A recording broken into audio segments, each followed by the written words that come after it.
A brutal war on Europe's doorstep. In 10 months, it's killed nearly 5,500 people, forced more than 1 million from their homes. Now a new deal to try to end the carnage has been agreed. The summit started here last night and started badly. The presidents of Ukraine and Russia could barely look each other in the eye. They ended up negotiating for nearly 17 hours. The images that emerged underlined the deep divide that brought talks close to collapse. But somehow a deal was done.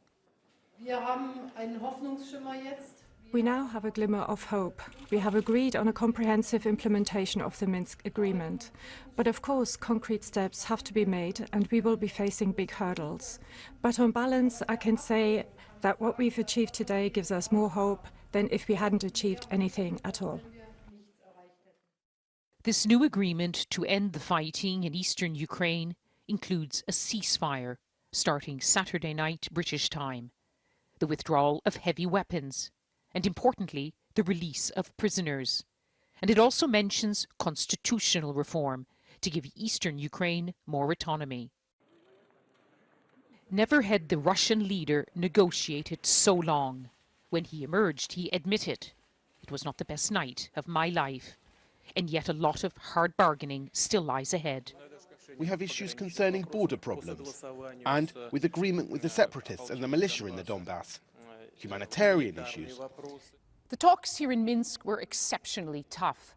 And that's because they're not just about a major war in Ukraine, as hard as that is.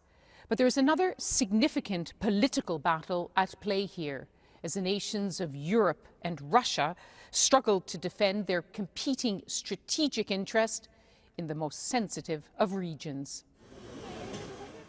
In eastern Ukraine, this deal will be tested. In recent weeks, Russian-backed separatists gained more ground, more confidence.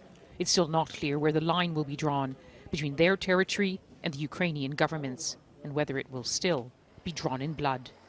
Lise Doucette, BBC News, Minsk.